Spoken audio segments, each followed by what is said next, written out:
It's post-commentary time again, everyone. If you're new to the channel or haven't been caught up recently, I've been doing Q&A sessions where I just answer any questions you guys might have for me on basically everything. Some of you guys might have noticed that we actually traveled back in time for a second, since this game's from day 55 when the previous video was from day 56, and that is due to this one comment right here. Hey Polly, do you mind posting losses every now and then as well? A good game should be a good game regardless. And I was like, okay, I don't see why not. Spoilers for this game, by the way. Whoops. But yeah, while the game's going on, I'm going to be answering some of the questions that you guys had from the previous post-commentary video. I'll link it in the description if you guys want to see that, but I'm obviously not going to answer questions that I've already answered in the past, but I'll try my best to get to everything if I can. Yo, this song's a banger! How do you play with such high ping on the NA server? So I actually have to change my playstyle based on the region I'm playing on. On the KR server, where I get like 0 ping, I play way more reactionary since I have the time to react to skill shots and micromanage my champion faster. But on the NA server, I have 200 ping, so I usually play more passively since I have to make up for my delayed reaction time with like straight predictions, which is definitely a little annoying since there's like a lot of times where my buttons just did not register because of the ping. But why are you crying now? Can you do a drawing of Bard doing a flip?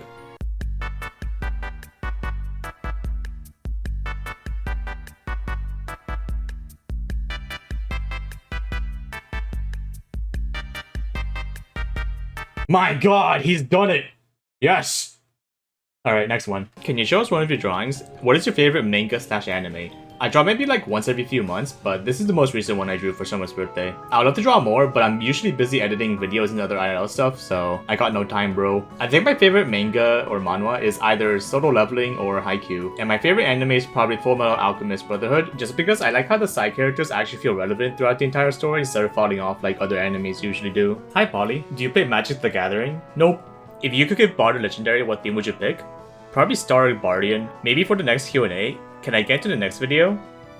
No. Which champ do you think Bard would be best friends with if we knew them at all? I say Jax because he has 3 fingers, and also Bard has like 3 holes, so it feels like those fingers would like perfectly get into his little bowling ball face. What is the airspeed velocity of an unladen swallow? 20 miles per hour. Do you play any genre of video games? And will you play Project L? Finally, which genre of video game is the hardest? I play basically anything as long as it's fun, so I don't really have a preferred genre. I'll definitely try out Project L when it comes out, but I'm not sure if I'll have time to try to get good at it. And I think in terms of mastering the game, I think strategy, fighting, and rhythm games are pretty high up there in terms of difficulty.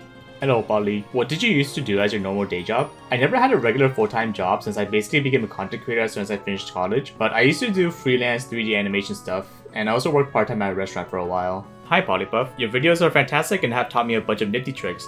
I was wondering if you would consider an A to Z challenge where you try to win with every champion I support. I would do it in normals if I ever did a challenge like this, but I would never do it in ranked. I follow the mindset that if you're first timing a champion in ranked or playing something you definitely don't play well, then it's kind of disrespectful to your other teammates for basically lowering their chances to win just because you want to try something. It's okay to have fun in ranked only if it's not the expense of your teammates. I would only do this in ranked if it felt like I had a good enough understanding of the champion, but I would never do it just first time. If Bard was a PvE boss, what abilities would you give him?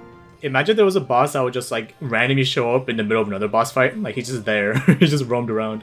Hi Polly, what's your favorite flavor of potato chips? I don't really eat chips that much, but probably either barbecue or maybe sour and cream and onion, I don't know. If you had to pick one thing to master the next year while enjoying it, what would it be?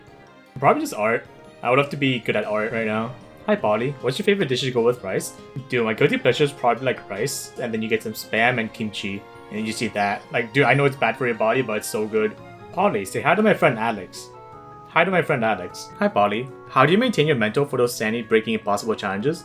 Honestly, I was never the type to give up on things easily, so if I set a goal for myself, I usually don't stop until I achieve it. I think it just comes down to believing in yourself and understanding that as long as you're closer to your goal today than you were yesterday, then it was time well spent.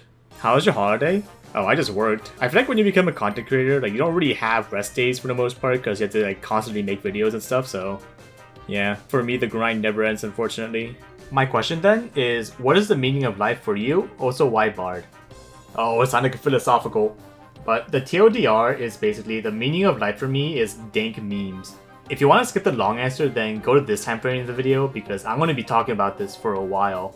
The long answer is, I'm kind of just enjoying life for how it is and not really what it could be. Because I feel like a lot of people had this notion that they know exactly what they're going to be happy from in like 10 and 20 years from now. Either that be like money or like, you know, like just a time they'll have.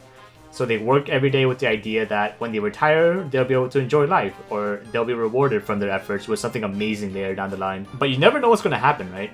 You might realize that what you thought would have made you happy 20 years from now isn't actually what you want today. What made you happy when you were 5, or maybe when you were 10 or 20. Most people don't even know what makes them happy today, so it seems counterintuitive to try to predict what will make you happy way later on. Like for example, I thought about it for a while and I asked myself, would I truly be happy or be glad that I got Challenger or Rank 1 or something in League when I'm 50 years old?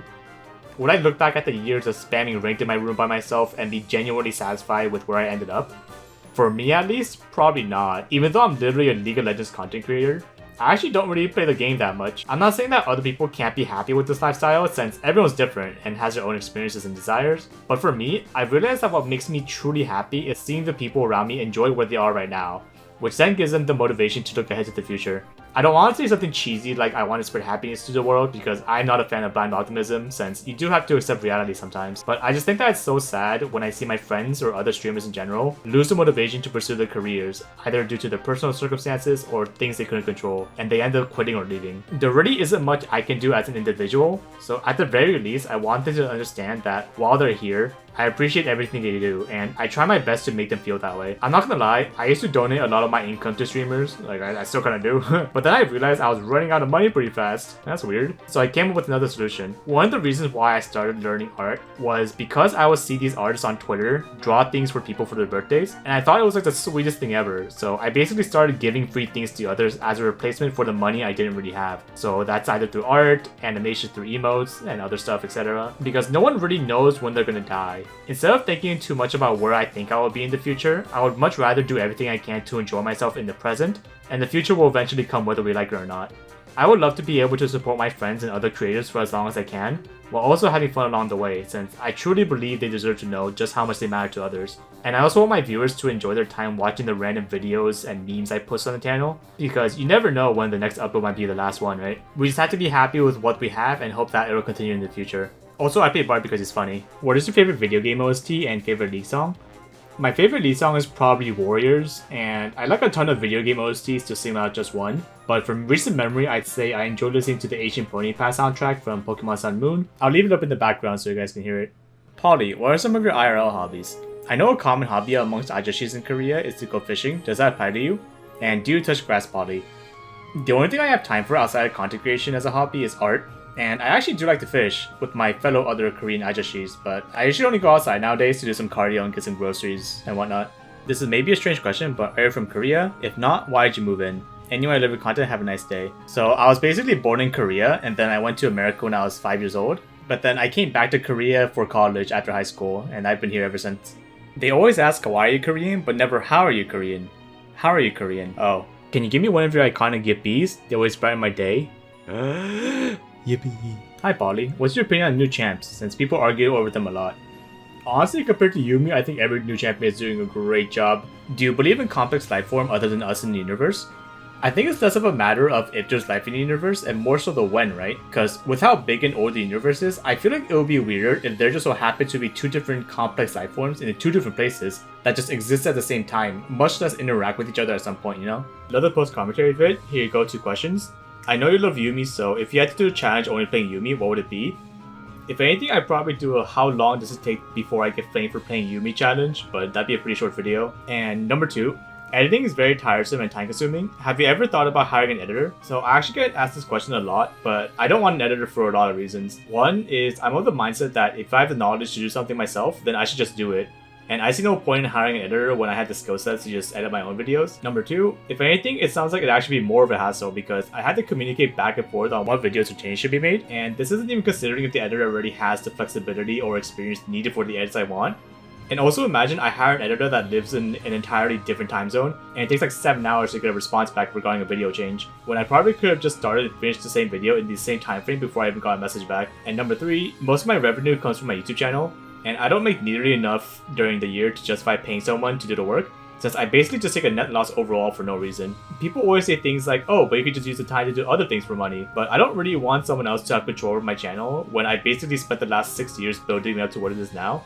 Like, imagine you rank up your account from bronze to platinum with nothing but hard work and determination, and then someone recommends you to just pay somebody else to just pay on your account.